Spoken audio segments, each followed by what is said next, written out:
depending on where you're joining us from today. We have our Friday Fun Day live stream with our very special guest, Kristy Barber, who is our senior manager that specializes in small business transformation and strategy. So just a few logistics before we introduce Kristy and our topic today. Thank you so much for joining us. As always, these live streams are interactive. Wherever you're viewing on YouTube, Twitter, Facebook, LinkedIn, you can pop in the chat any questions or comments, and you will see us be able to answer them. We can see them all in real time here. So to test that feature, I'd love to hear where you're joining us from today. So if you could just pop your location in the chat wherever you're viewing our live stream today, we'd love to know our global audience and where you're coming from. So specifically today, we are going to be talking about QuickBooks Desktop and the migration onto the internet version or the web version with Kristy, and kind of talking through what that means for our small business community. So Kristy, thank you so much for joining us today. Yeah, thanks for having me. Absolutely. We're very excited. So if you could just give our audience community a quick background on how you help our clients and your specialized role here at Third Stage. Yeah, so I predominantly work with small businesses, helping them move off of QuickBooks onto an ERP solution, looking at processes, where do we need to make some more efficiencies, finding those gaps where current software isn't hitting the mark, and then looking for other softwares that can possibly do that. So a lot of times making a best of breed solution on that. So yeah, extensive accounting background coming at you today. Absolutely. Well, we need that for our QuickBooks conversation. So kind of to start us out, you give us the status of this kind of new development in the QuickBooks ecosystem. Yeah, so last year, QuickBooks announced that they were going to get rid of their desktop version in the UK. So this doesn't 100% affect US based, but you're always looking at, hey, is this coming our way soon? And so they decided that as of January 31st of 2023, desktop version of QuickBooks is gone in the UK, and you have to move to QuickBooks Online, or you would have to move to a different financial package, whether that's an ERP or a different solution if you don't like the web version of QuickBooks. So what would be the difference between, like, what are some key functional differences between QuickBooks Desktop and QuickBooks the web version? There's quite a few. QuickBooks Desktop, I think one thing that's nice about it, if you have poor internet, it doesn't require anything. Yeah. You can just hop on your computer and go, similar to like an on-prem type deal. Mhm. But the reporting is better. You can search within reports better. You can set them up the way that you want them. Whereas QuickBooks Online is more wants you to export it to Excel and then manipulate the data there. So like a good example is I can go into QuickBooks Desktop. I can look at my P&L and I can, drill down. Let's say I want to see all my repairs. I can sort that then by name of vendor. I can't do that in QuickBooks Online. I can only sort by date, memo, and amount. And so therefore you have to export it to Excel, kind of see what you're looking for, and then go back through into the web version and do that. So there's little things like that are, this isn't the best, but it's doable. QuickBooks Online also slower to use. There's a lot of hang time, and that is something that they are trying to make better. They put out an announcement, I think it was a month or two ago, about how they're trying to put some more R&D into making their solution quicker, like other softwares are.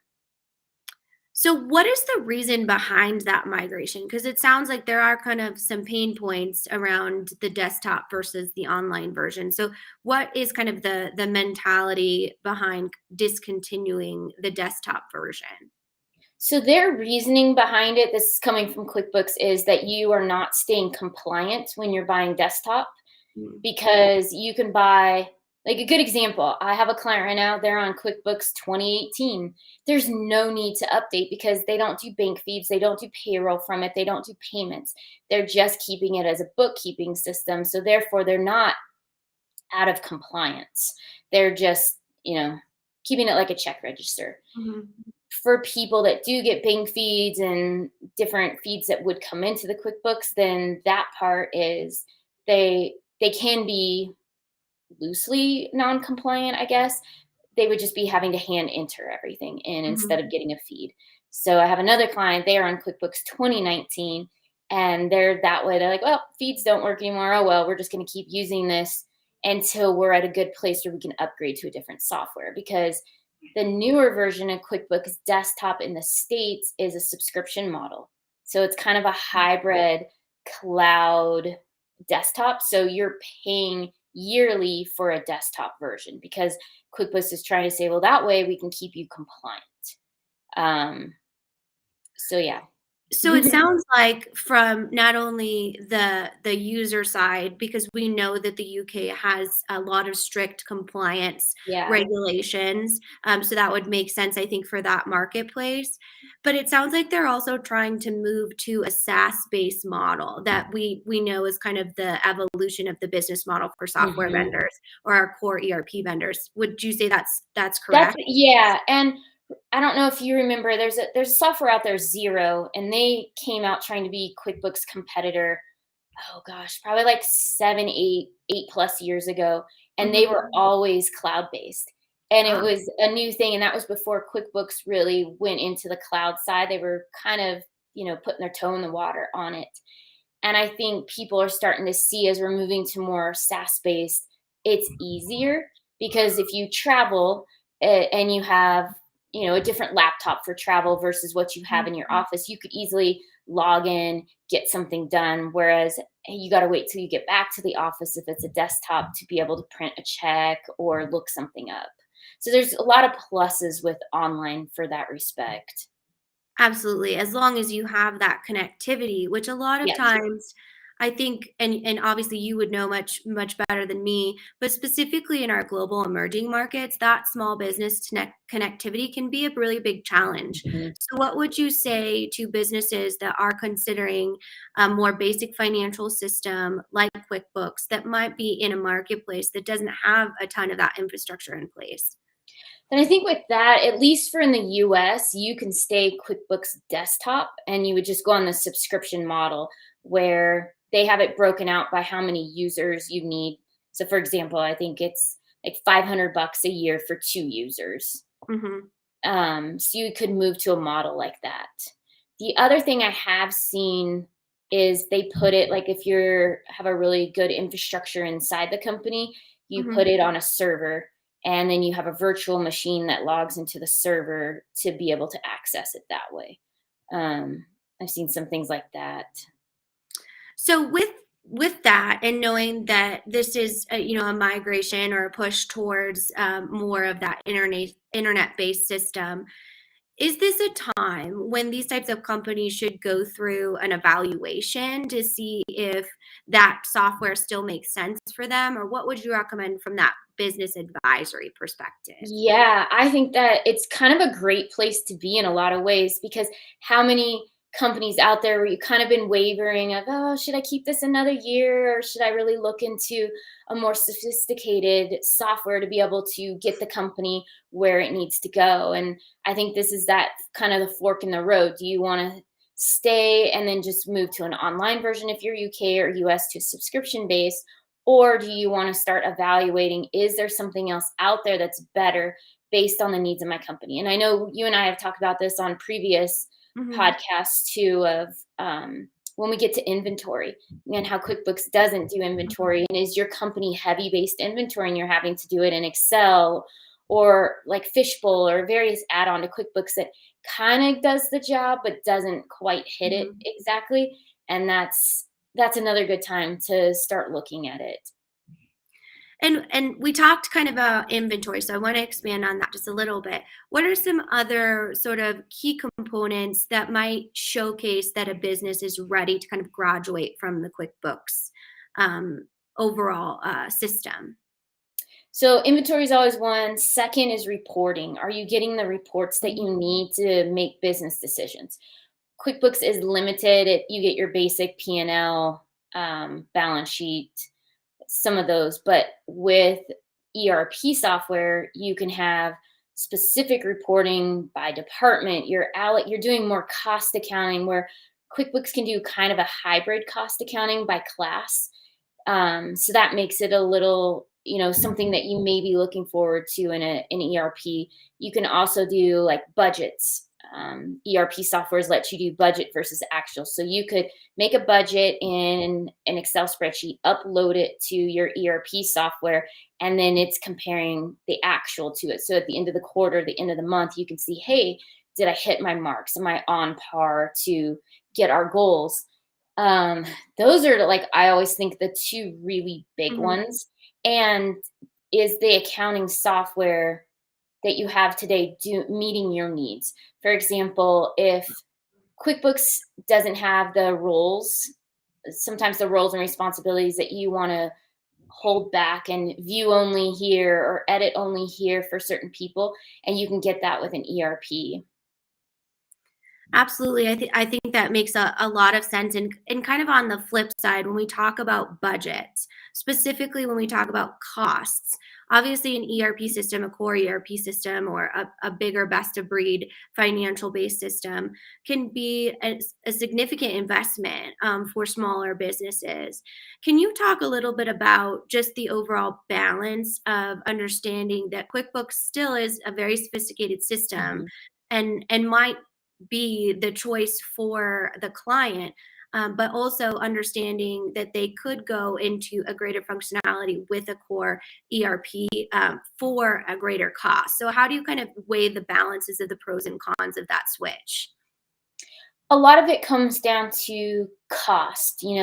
How much money do you have that you could allocate to a new software? Does it make sense now to do that? Does it make sense to kind of look at it, get an idea of what something would cost, and then save towards it? And I know we've talked about that too, Mhm. of different ways that you can purchase software, whether it's you're getting a loan from the bank, or various ways that way that you can move towards it. There's also software out there. So a good example is NetSuite. NetSuite has like, I call it the beginner package of an ERP. So if you're a smaller company, like 500,000 and under, there is an ERP system for you. So it's kind of just moving slowly into that. It's more the finance package of it, but it could be a way that it's a easy spend, and Mhm. then that way, as you grow into it, you can start bolting on the other things Mhm. your business needs. And that's a way to Absolutely. start. And some of the other softwares are that way too. I mean, you can have minimal users. Other ERP softwares, you have to have X users before the solution would make sense. Yeah, definitely. And I think it's always a challenge for our small to even medium sized business community to have kind of that cash capital on Mhm. hand to be able to purchase some of these bigger systems. So I'm curious to hear as we talk about QuickBooks moving to a SaaS model. We see a lot of other cloud-based systems, coming out to really migrate onto that latest and greatest SaaS system. Is SaaS cheaper for these types of businesses in the fact that they can kind of spread the wealth, if you will? It is more of a subscription as opposed to a bulk licensing fee right up front. What are your thoughts on that? So QuickBooks is different in that way. So compared to an ERP. So ERP, you could have a subscription model, you pay every quarter. You Mhm. can also do an on-prem and you pay X dollars up front, and then you have your license subscriptions, and or not license, sorry, maintenance subscriptions that you would pay.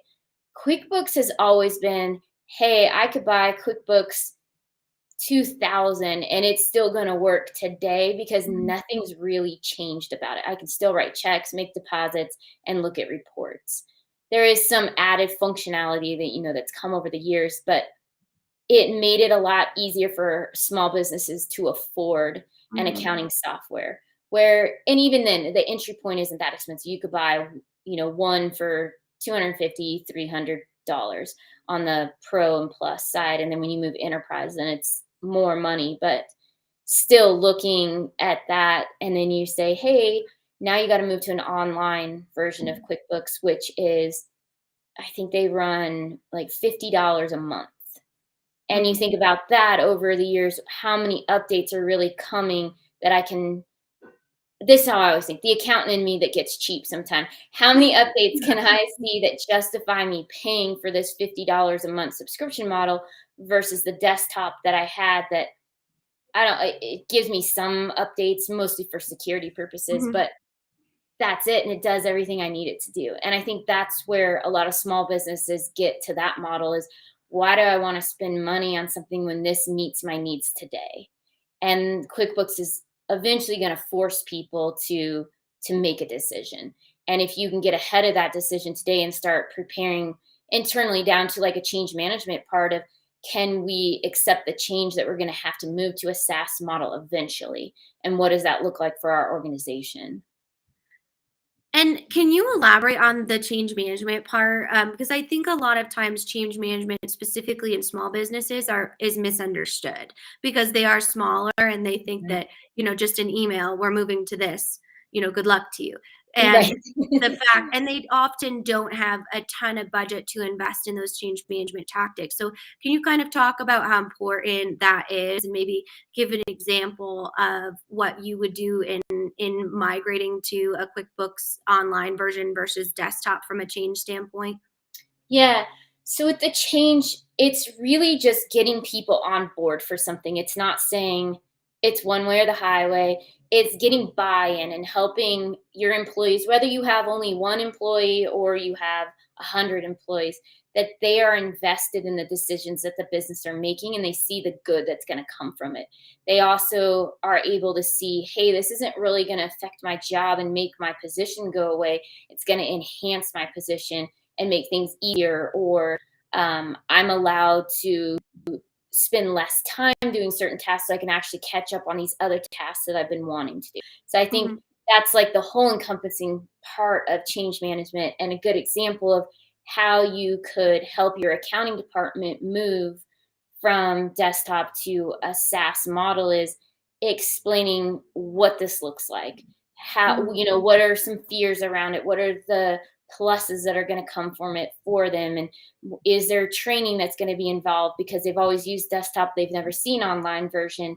What is that going to look like? And even for, if you move to a ERP system, there's going to be that transition too. So whether it's yeah, QuickBooks Online or it's a SaaS model ERP for finance, there's still going to be this tribal knowledge that you have of how your accounting department works today and how you're going to bring that into something new and share that within the team. Um, yeah, I think about that a lot of just most accounting departments, they run the same because it's, you have mhm, AR, you have AP, mhm, but then you have unique things about what your company does. Do you do consolidations? Do you do rebates? Do you have, different things like that that start making it unique and complex in some ways? And I think helping people understand what that looks like and to get buy-in. And good example is a client I worked with a few years ago. They were moving to a new POS system mhm, and they were going that route first before they were getting, any other financial software, and there wasn't any buy-in, and everybody thought this new POS system was going to get rid of the cashiers. And it's like, no, we need you. This is why we need you.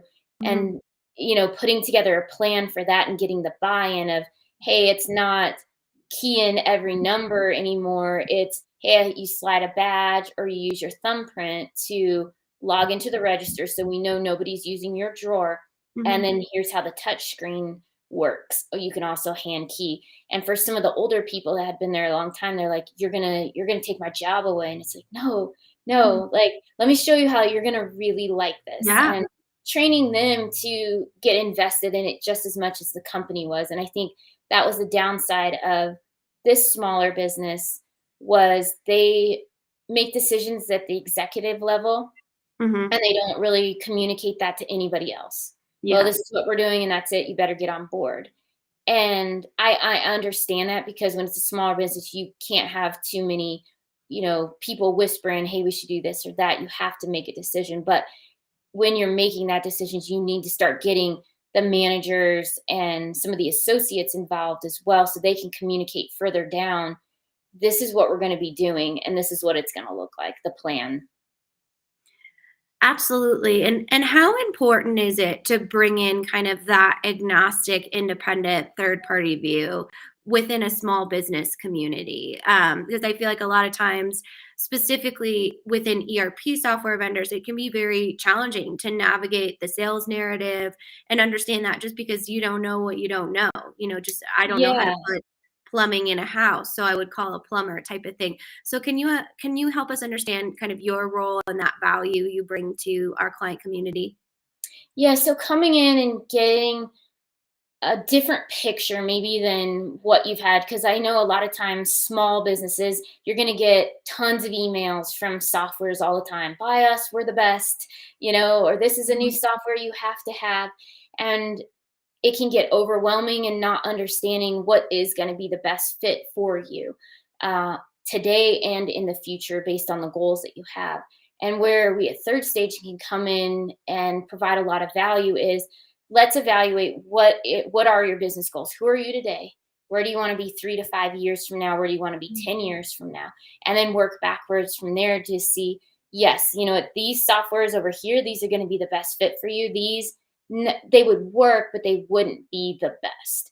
And then continually narrowing that down and, demoing the software like we always do with them to get a good idea. Yeah, does this fit? Do people like the look and feel of this software? Do they want to use it? Is the sales process, is this vendor somebody you want to work with for the next 10 plus years? mhm. And do you think that in viewing that type of relationship, specifically when it comes to QuickBooks versus the desktop moving to the online version, is that advisory level still needed? I don't think so, other than if you're on the fence wanting to know, should I go QuickBooks Online or is it time to move Yeah. to a different software? I think that's where it comes in, because if you're moving desktop to online, it's pretty simple. There's a button that's inside QuickBooks Desktop that says convert to online, and it will pull all your data to online. And it's pretty Interesting. hands off. Yeah. But yeah, I think it comes down to, is this gonna meet the needs of the company going online? Absolutely. And would you view that migration as a new implementation, as we often talk about things like upgrades and treating them like an actual implementation? It sounds like this might be a bit more turnkey. Yeah, it's like a little mini integration. You're just making sure that all the data came over correctly. And QuickBooks has built a pretty good system to do that for the Absolutely. migration from desktop to online. Like, not to be confused with pulling data out for other things. But yeah. Yeah, yeah. Still, it's kind of like the little engine that could, right? It Mhm. always is. It's enough, but it becomes not enough really quickly. And that's part of Christy's role here at Third Stage is when it becomes not enough really quickly, and you need to meet business needs, avoid disruption, avoid lost revenue, those types of things. We come in and kind of help through that evaluation, which can be very difficult, not only on the evaluation side, but then understanding the system integrator, the vendor, the internal team, all how those resources all work together can be a very daunting and overwhelming process. Mhm. And I know, I think at this point, Kristy, are you the most tenured employee at Third Stage? Second. Second, who's first? Adam. Adam. Oh, I know him, but for some reason I thought you were here before Adam. But Nope. this is kind of your wheelhouse. This is the ecosystem that you operate in. So thank you so much for sharing that Yeah, thanks. insight. Is there anything else that you'd like our audience to know, or some best practices advice around QuickBooks or even small business technology in general? I think if you can find the link, there is that where we talked about when it's time to move away from QuickBooks. I think Mhm. that would be a helpful resource, and we can layer that into this. Oh But yeah, I'll put it in that's the a description too. yeah, So that's a good one for everybody. If you're kind of on the fence of wanting to know, do I stay or do I go? It would give you some helpful tips on that. Excellent. Well, thank you so much, Kristy, for being here today. I highly recommend you follow Kristy on LinkedIn, and then check out her playlist on our Third Stage YouTube channel, as she is always a main guest and can talk through a lot of the small business needs.